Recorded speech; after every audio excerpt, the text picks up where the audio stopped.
Parks are places for picnics and sprawling out on blankets. They are places for hiking or taking a stroll through a creek barefoot. Most of us find them to be places of peace where we can connect with ourselves, nature, and those around us. Unfortunately, parks are also a really common spot for murders.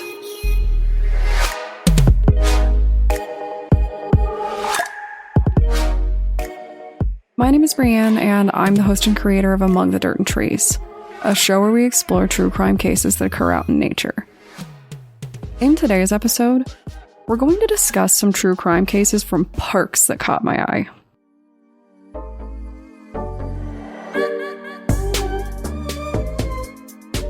Last year in Colorado, something pretty shocking happened. A park ranger was shot following an altercation with a suspected criminal. Obviously, I normally don't do recent cases, but I am making an exception in this case since the park ranger was able to survive the altercation without any notable injuries, which is amazing, obviously. On December 8th of 2021, shooter Darren Ellis was making his way through Rocky Mountain National Park. He was driving a vehicle, and his behavior while driving caught the attention of Colorado State Patrol. They attempted to pull him over for speeding, but Ellis had other plans. When the State Patrol officer went to pull the information on the car, they learned something pretty shocking. Ellis wasn't just speeding, he was also driving a stolen vehicle. Without a second thought, Ellis fled the scene in the car after being ordered out of it. Word spread, and the next law enforcement agency, the National Park Service Law Enforcement, joined the search.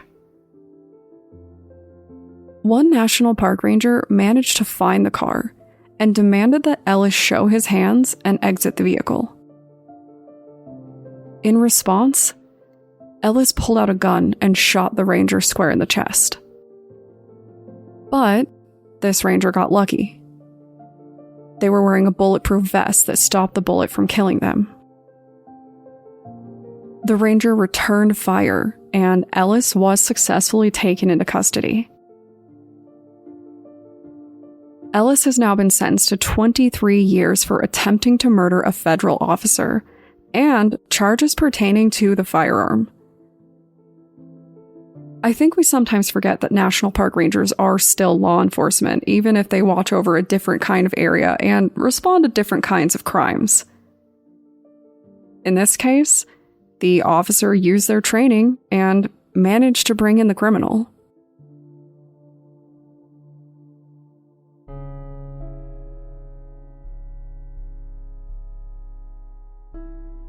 Moving back a couple of decades, in July of 1997, a boy stumbled across a disturbing sight at Kylar's Park in Sweden. There was the body of a man who had been shot twice. The man should have been a John Doe, but he had certain physical characteristics that one of the officers recognized.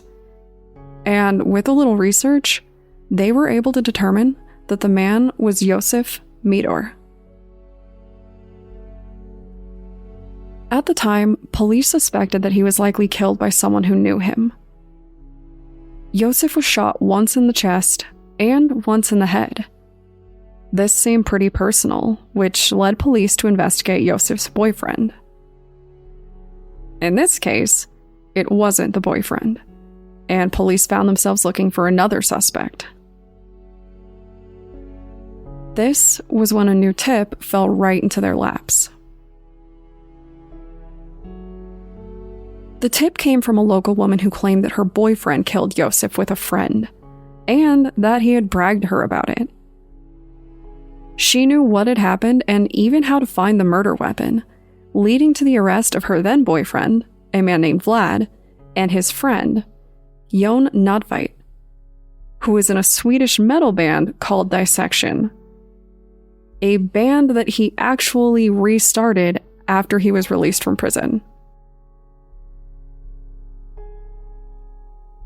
After their arrests, the truth started to trickle out. They claimed that Joseph had approached them wanting to learn more about Satanism, something that the two killers were both involved in. Also, friendly reminder that a good number of Satanists do not support murder or human sacrifice or anything like that. So these men agreed to talk about Satanism, but then something happened for these two killers. They realized that their new acquaintance was very clearly gay. They were not happy with this development. In fact, it made them very angry. Since they were both aggressively homophobic, they decided to follow through on their conversations about human sacrifice. They suggested the three of them go hang out at a local park. Upon arrival, they attempted to incapacitate Joseph, but when they couldn't, someone pulled out a gun and started shooting. Each of the killers in this case insisted that it was the other person who actually fired the gun. Regardless of who did it, these two men killed Joseph with hate in their hearts, and ultimately they were found out for it. See, men who are violent generally aren't just violent towards strangers or people they don't like. When Vlad's girlfriend reported them to police, it was after Vlad beat her and said that he was going to kill her. In the end, Vlad was charged for both assaulting his girlfriend and murder, as well as some possession charges.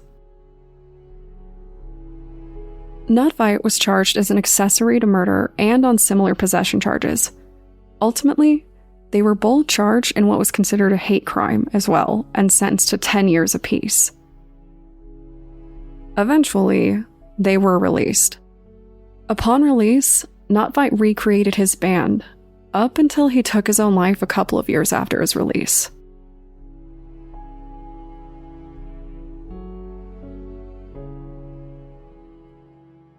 Our next case is a parent's worst nightmare, but rest assured that it is also a nightmare that plagues girls of all ages.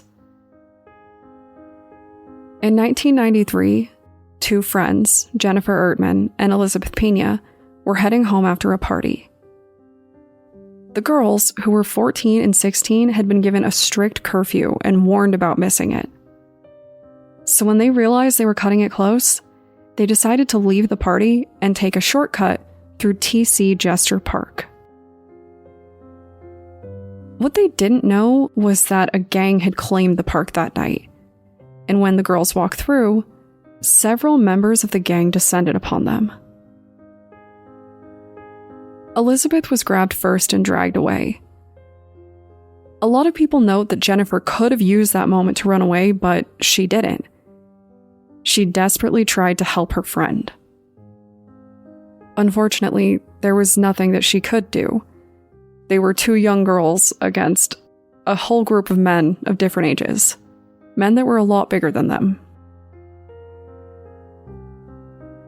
The girls were raped and then ordered to be killed by the leaders in the gang. In the end, they were both strangled to death. But police did manage to catch their killers, at least as far as we know.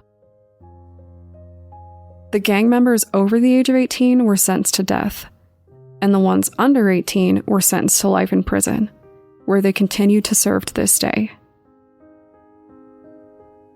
Surprisingly, these crimes actually led to a major shift in law in Texas, making it possible for the families of victims to see the criminals who attacked their relatives be executed. It is kind of a grim turn of events, but at the same time, I can't pretend that I don't understand it. So, if you would like to discuss crimes in parks, reasons to avoid walking home alone at night, or your favorite place to enjoy a picnic, feel free to contact me on Twitter or Instagram using the tag @DetPod. Thanks, guys.